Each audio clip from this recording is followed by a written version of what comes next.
Okay, ladies and gentlemen, we're to begin. My name is Richard Pyatt. I'm the Communications Manager for Utah County. I'm working with the Utah County Attorney, Jeff Gray, as he handles this case and as the county deals with the publicity surrounding this case. We appreciate your being here. Jeff will enumerate the charges and detail what the county's findings are up to this point, and then he will take questions. The number of questions may be limited, however. I may cut it off. I may assist him in helping to pick the people who are asking the question. We just ask that you keep the questions to the process of what we're talking about and refrain from asking questions that speculate or get into the political dynamic of the case. For Utah County, this is a murder case, and we're trying a murder case. We're trying to keep the questions to that, but I understand that you're under pressure and have a lot of different questions, and we'll try to answer them. We're joined today by our sheriff and our prosecution team and our county commissioners. Jeff is going to be the only one speaking right now, and I'll introduce right now County Attorney Jeff Gray.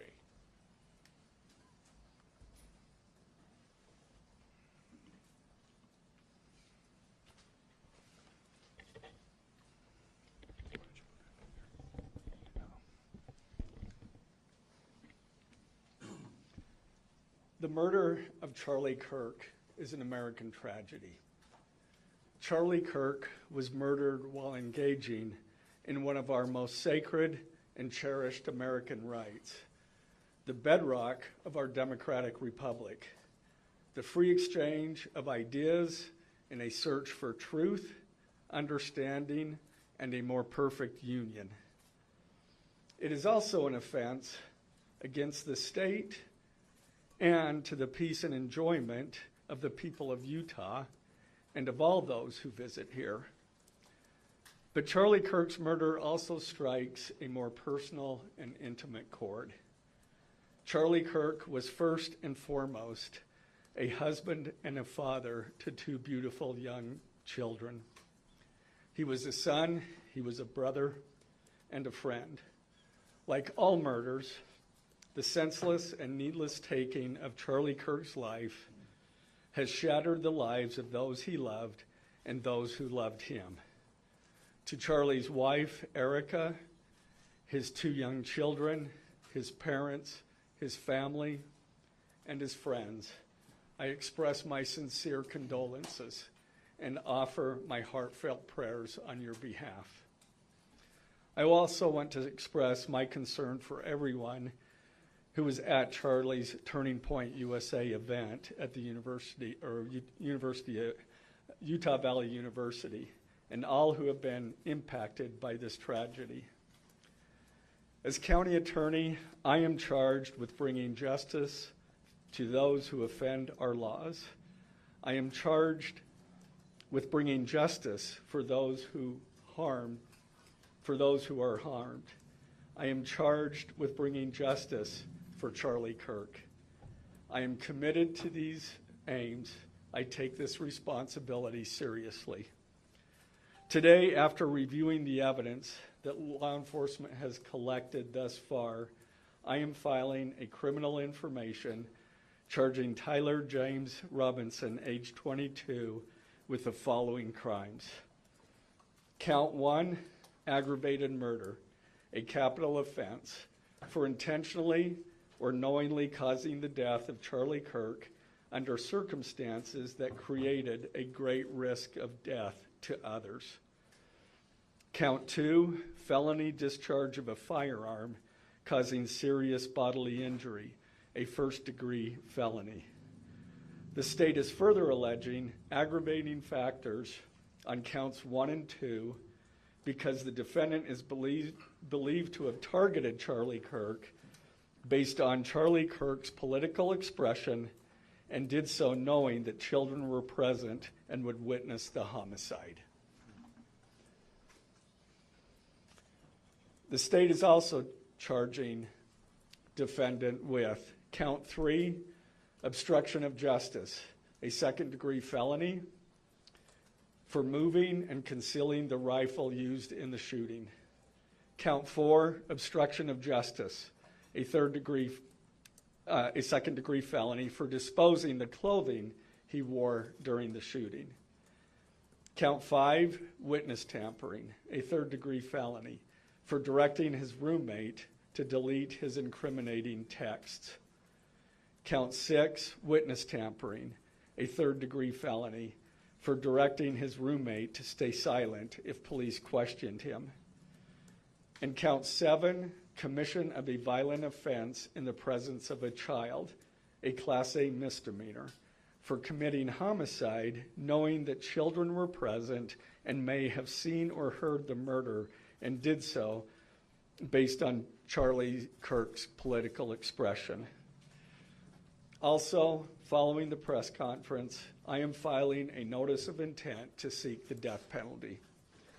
I do not take this decision lightly, and it is a decision I have made independently as county attorney, based solely on the available evidence and circumstances and nature of the crime. Because we are seeking the death penalty, the defendant will continue to be held without bail in the Utah County Jail. Turning to the 10-page information, these are the allegations.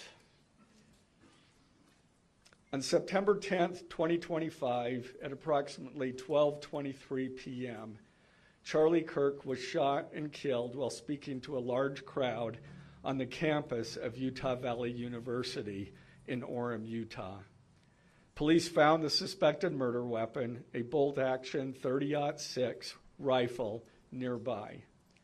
Over the next approximately 33 hours, police conducted a manhunt for the shooter until the evening of September 11th, 2025, when Tyler James Robinson surrendered to police at the Washington County Sheriff's Office. DNA consistent with Robinson was found on the rifle's trigger. After shooting Mr. Kirk, Robinson hid the gun, discarded the clothing he wore when he fired the rifle, and told his roommate to delete incriminating text messages and not talk to police. Children were present at the time of the shooting. The shooting.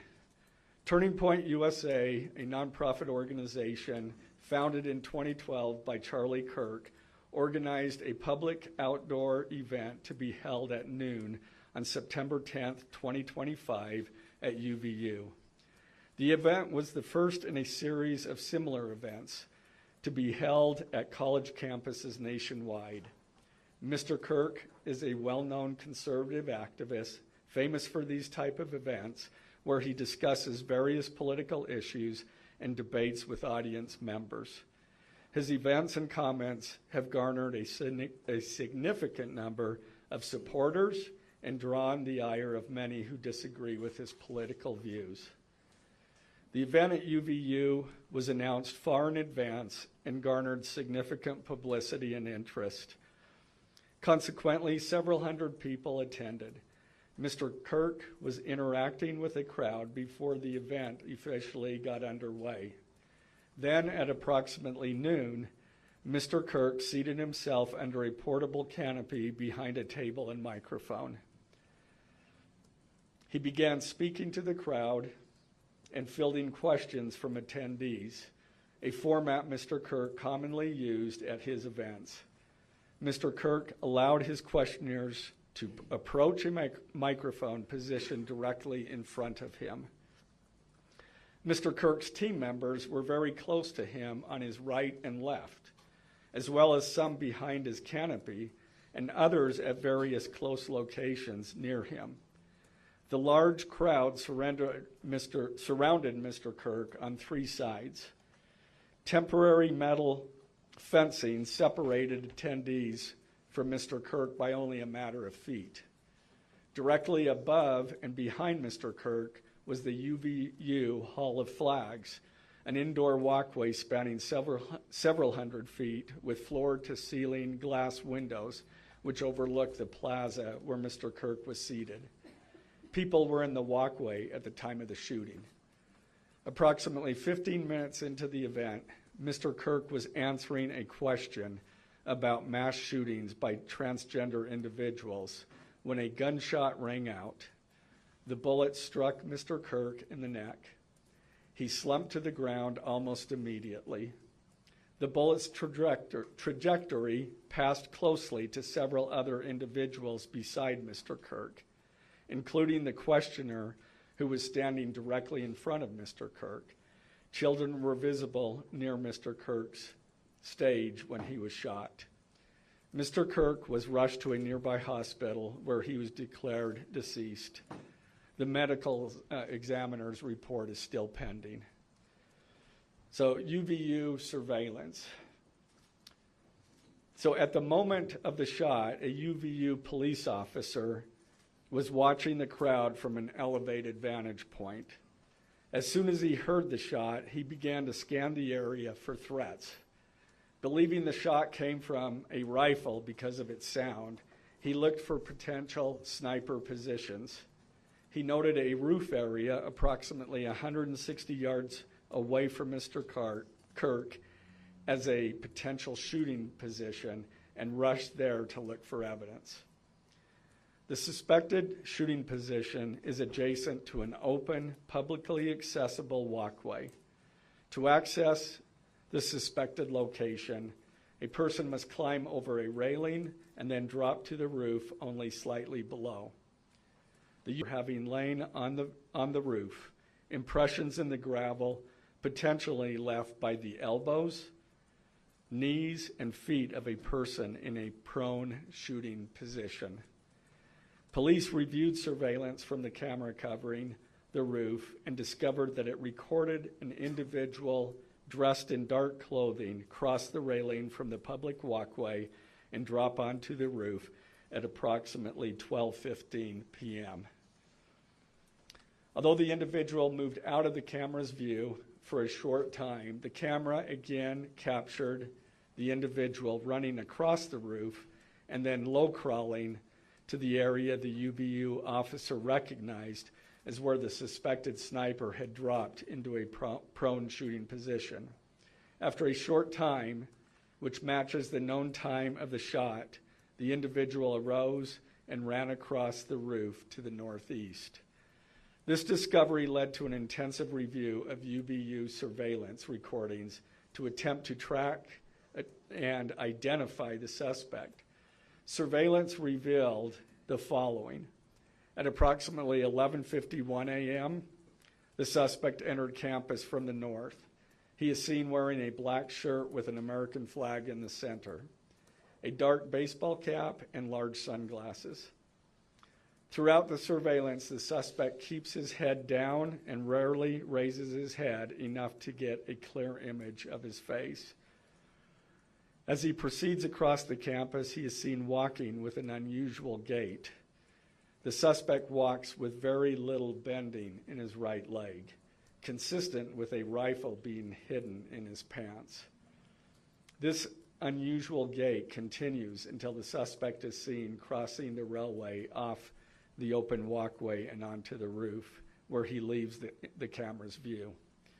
A camera later captures the suspect as he runs across the roof to the suspected shooting position. Immediately after the shot was fired, a camera captures the suspect running across the roof carrying an item whose shape is consistent with a rifle. The suspect is then seen climbing down from the roof. He appears to drop the item he was carrying. Battery at 80%. In a controlled fall. He then picks up the item and runs toward the northeast end of campus. Expanded crime scene investigation. Law enforcement officers followed the suspect's escape path to the northeast end of campus, where they believe the suspect left campus and entered a wooded area. In that wooded area, investigators found a bolt-action rifle wrapped in a towel. The rifle contained one spent round and 3 unspent rounds. This is consistent with the facts officers observed at the time of and immediately after the shootings. No shell casings were found on the roof, suggesting a bolt action rather than an auto-loading weapon, and only a single round was fired. Each round in the rifle contained an etched inscription as follows: The fired cartridge was etched, "No Tice's bulge, OWO, what's this?" The second cartridge that was again not spent, the last three were not spent, were not fired. The second, "Hey fascist, catch," with arrow symbols. The third cartridge, "Oh Bella Ciao, Bella Ciao, Bella Ciao, Ciao Ciao." The fourth cartridge, "If you read this, you are gay," LMAO. The rifle, ammunition rounds, and towel were sent for forensic processing.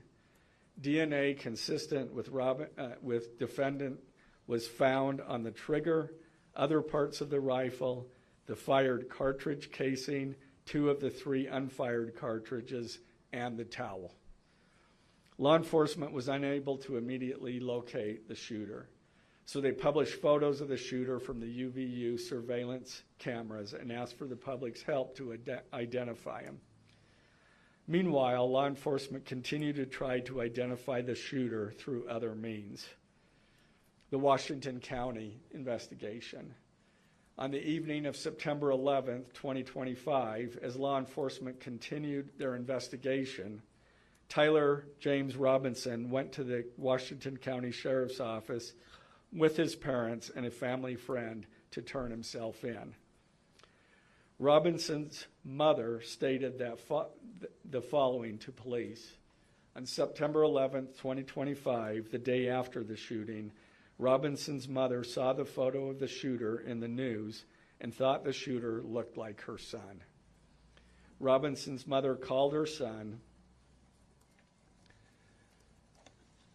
and asked him where he was. He said he was at home sick and that he had also been at home homesick on September 10th. Robinson's mother expressed concern to her husband that the suspect shooter looked like Robinson. Robinson's father agreed. Robinson's mother explained that over the last year or so, Robinson had become more political and had started to lean more to the left, becoming more pro-gay and trans rights oriented. She stated that Robinson began to date his roommate, a biological male who was transitioning genders. This resulted in several discussions with family members, but especially between Robinson and his father, who have very different political views. In one conversation before the shooting, Robinson mentioned that Charlie Kirk would be holding an event at UVU, which Robinson said was a stupid venue for the event. Robinson accused Kirk of spreading hate. Robinson's father reported that when his wife showed him the surveillance image of the suspected shooter in the news, he agreed that it looked like their son. He also believed that the rifle that police suspected the shooter used matched a rifle that was given to his son as a gift. As a result, Robinson's father contacted his son and asked him to send a photo of the rifle. Robinson did not respond. However, Robinson's father spoke on the phone with Robinson. Robinson implied that he planned to take his own life. Robinson's parents were able to convince him to meet at their home. As they discussed the situation, Robinson implied that he was the shooter and stated that he couldn't go to jail and just wanted to end it. When asked why he did it, Robinson explained there is too much evil and the guy, referring to Charlie Kirk, spreads too much hate. They talked about Robinson turning himself in and convinced Robinson to speak with a family friend who is a retired deputy sheriff. At Robinson's father's request, the family friend met with Robinson and his parents and convinced Robinson to turn himself in. The family friend spoke to police and reported telling Robinson that it would be best if he brought all evidence with him to the sheriff's office to avoid police having to search his parents' home. The friend also asked Robinson if he had any clothes that were related to what he did. Robinson replied that he had disposed of the clothes in different areas. The roommate. Police interviewed Robinson's roommate, a biological male who was involved in a romantic relationship with Robinson. The roommate told police that the roommate received messages from Robinson about the shooting, and he did provide those messages to police. On September 10th, 2025, the roommate received a text message from Robinson which said, "Drop what you're doing. Look under my keyboard." The roommate looked under the keyboard and found a note that stated, quote, "I had the opportunity to take out Charlie Kirk, and I'm going to take it." Police found a photograph of this note. The following text exchange, then took place. After reading the note, the roommate responded, "What? You're joking, right?" Robinson, "I am still okay, my love, but am stuck in Orem for a little while longer yet. Shouldn't be long until I can come home, but I gotta grab my rifle still. To be honest, I had hoped to keep this secret till I died of old age. I am sorry to involve you." Roommate, "You weren't the one who did it, right?" Robinson, I am. I'm sorry." Roommate, "I thought they caught the person." Robinson, "No, they grabbed some crazy old dude, then interrogated someone in similar clothing. I had planned to grab my rifle from my drop point shortly after, but most of that side of town got locked down. It's quiet, almost enough to get out, but there's one vehicle lingering." Roommate, "Why?" Robinson, "Why did I do it?" Roommate, "Yeah." Robinson, "I had enough of his hatred. Some hate can't be negotiated out. If I am able to grab my rifle unseen, I will have left no evidence. Going to attempt to retrieve it again. Hopefully they have moved on. I haven't seen anything about them finding it." Roommate, "How long have you been planning this?" Robinson, "A bit over a week, I believe. I can get close to it, but there is a squad car parked right by it. I think they already swept that spot, but I don't want to chance it." Robinson again, "I'm wishing I had circled back and grabbed it as soon as I got to my vehicle. I'm worried what my old man would do if I didn't bring back Grandpa's rifle. IDEK if it's had a serial number, but it wouldn't trace to me. I worry about prints. I had to leave it in a bush where I changed outfits. Didn't have the ability or time to bring it with. I might have to abandon it and hope they don't find prints. How the F will I explain losing it to my old man? Only thing I left was the rifle wrapped in a towel. Remember how I was engraving bullets? The F in messages are mostly a big meme. If I see notice bulge UWU on Fox News, I might have a stroke all right. I'm going to have to leave it. That really effing sucks. Judging from today, I'd say Grandpa's gun does just fine, IDK. I think that was a $2K scope. Wink, wink. Robinson again. Delete this exchange. Again, Robinson. My dad wants photos of the rifle. He says Grandpa wants to know who has what. The feds released a photo of the rifle, and it is very unique. He's calling me, RN. Not answering. Robinson. Since Trump got into office, my dad has been pretty diehard MAGA. Robinson, I'm going to turn myself in willingly. One of my neighbors here is a deputy for the sheriff. Again, you are all I worry about, love. That came from Robinson. Roommate, I'm much more worried about you. Robinson, don't talk to the media, please. Don't take any interviews or make any comments. If any police ask you questions, ask for a lawyer and stay silent. The search for Robinson's residence. Police executed a search warrant on Robinson's residence. During that search, police discovered a shell casing with etchings like the etchings found on the shells in the rifle near UVU. Police also found several target boards with bullet holes in Robinson's home. Now, as I stated in the beginning when I read those allegations, these are allegations. And like the evidence set forth in this statement, those allegations, what you've heard from the media, even from state and federal officials, has not been tested in the crucible of a jury trial. I understand the public's desire to know the facts. My own family members have pressed me for information. Why are we reluctant to share the details of the investigation itself and comment on the case? Because I want to ensure a fair and impartial trial.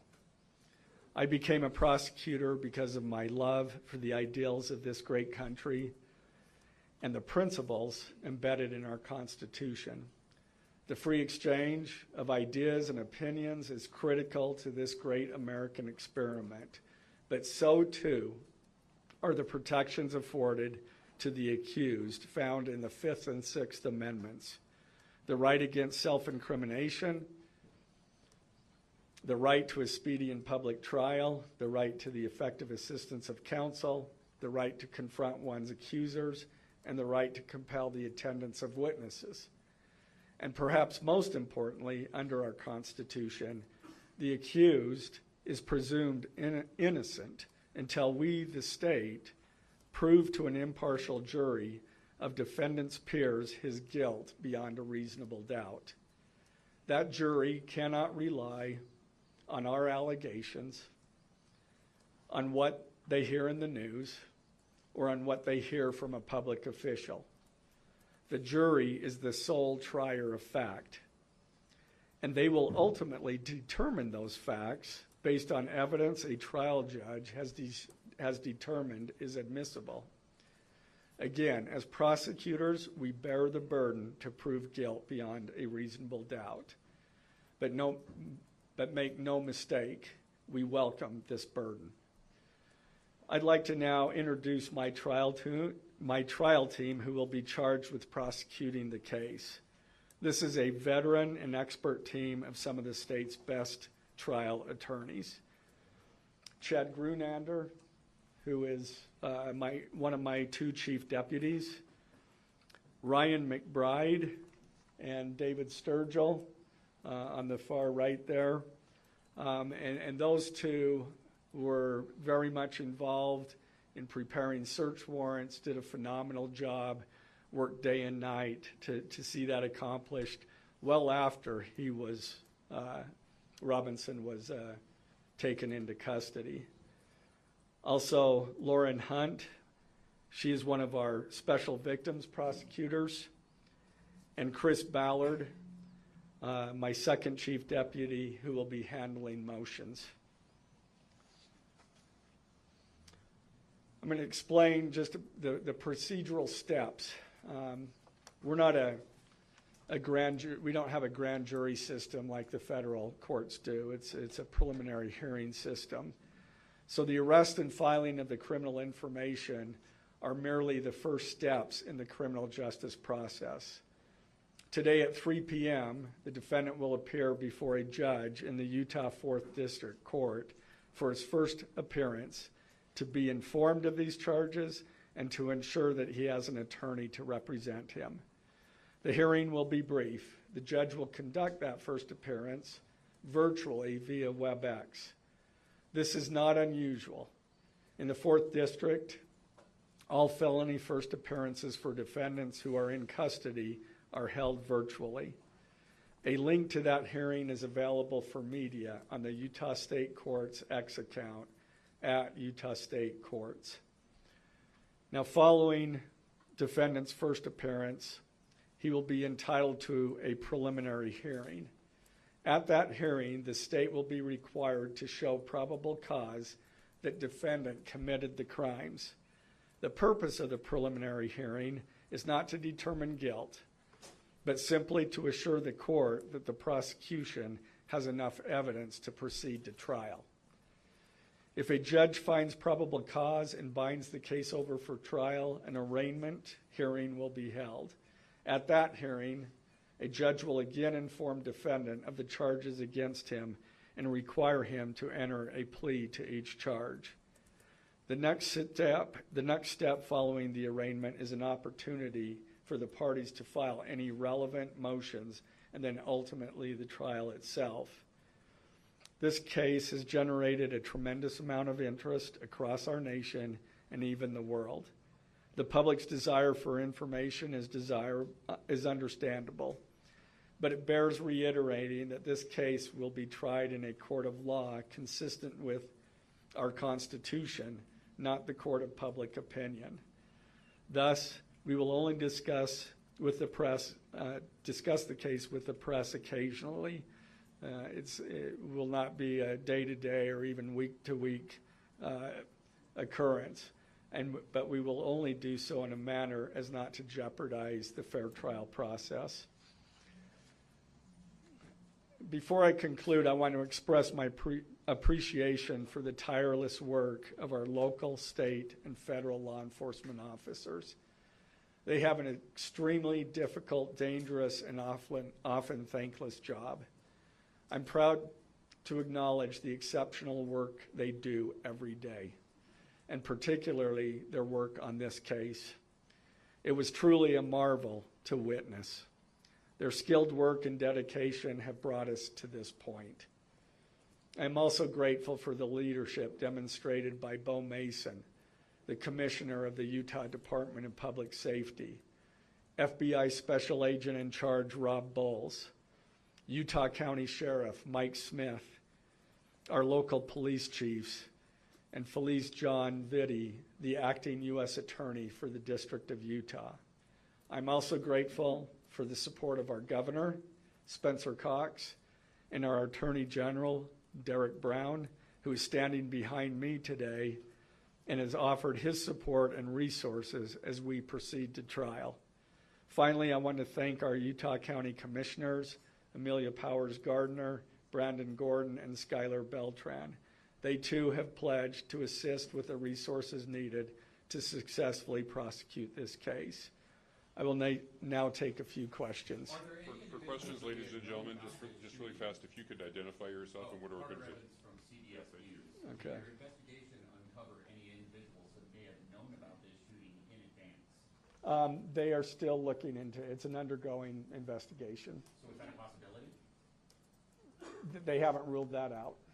Mr. Gray? As I'm in there with CNN, the text message that you exchanged with your roommate, can you kind of give us a sense of, did that happen over several hours?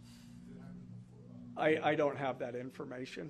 Emily Anderson, Star Tribune. I know, acknowledging that you made this decision to pursue the death penalty independently, did you hear it all from the Trump administration or Governor Cox's administration as you were working on these charges?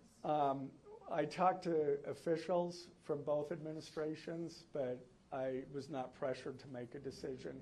I understood their feelings on it because it was in the news, but we didn't really discuss that. Mr. Gray, the FBI director, sir. Any indication that transgender issues played a role in the motivations for this shooter? I'm going to stick to what I just stated in my public, in our information. I think that is pretty much set forth there. Mr. Gray, Ben Winslow, Fox 13 News. Just asking, are you planning to file additional charges against anyone else in connection with this? Again, we don't have any information at this point of additional suspects, but I know that our law enforcement agencies are continuing to follow leads. Mr. Gray, the FBI director today said that you are, quote, or that other people, a number of people, are being investigated and interrogated. So it seems that there are people who might be up for possible charges. Yeah, I'm not. Do you believe that the suspect was a lone wolf, or could this be part of a? I can't comment on that. I'm not aware of all their investigation. I just know that these agencies are continuing to investigate this case and follow all leads. Mr. President, Perfect time with like to know, how does this possibly interface with any federal charges? That's up to the feds. They have different charges, and they're reviewing the evidence. And after they review the evidence and the law, they could file charges, but I'm not privy to exactly what they're looking at. Dennis, have faith with the BBC. You spoke a lot about text messages with the roommate. The governor previously said the roommate is cooperating, but could we see charges against the roommate? Again, I'm not prepared to answer that question. Mr. Gray, versus Reuters News, is it unusual to cite a political motivation as an aggravating circumstance? It's part of our code, and so we charge that. And Mr. Gray, Jim Stewart with KUTV, for those that aren't of a legal mind, is this a confession, the text messages? Is that legally a confession? And is he cooperating since he's been taken into custody? Ultimately, a judge will determine that at trial. And cooperation, has he spoken at all? Has he been cooperating since he's turned himself? Again, I'm not going to comment on that. Has he made any statements at all? Mr. Gray, Morgan Chesky, NBC News. Okay. What more can you tell us about the suspect's time online that some say radicalized him? I am not aware of that information. It's, again, still under investigation.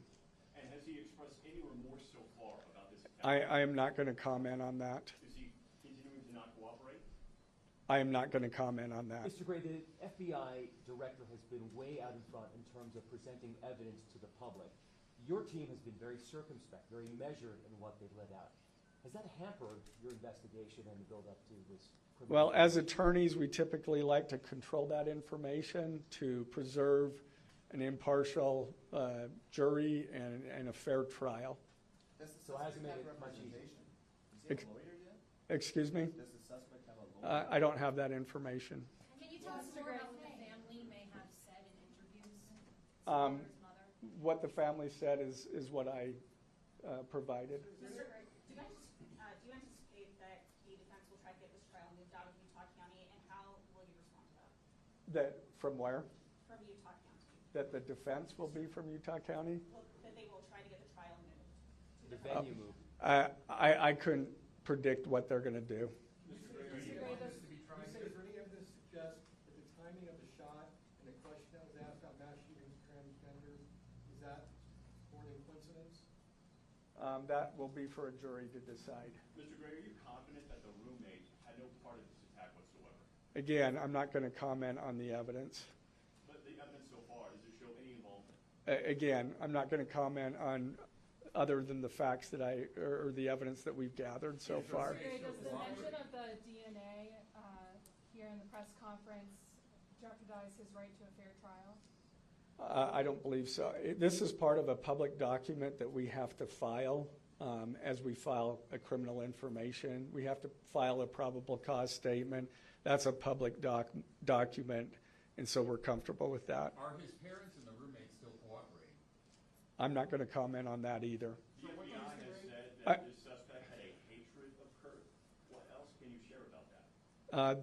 I can't share any more than what I've already said. This was an incredibly precise shot. Do you have any evidence that he went places to practice or have tracked his movements before the shooting that's given you insight into how he prepared? The evidence that I'm willing to share is what I just read in our statement, and it's in the I'm information. afraid we're going to have to cut it off there. Death penalty? Okay. If he could have just answered, did you consult Erica Kirk about seeking the death penalty? I'm not going to comment on that. Okay, thank you, ladies and gentlemen.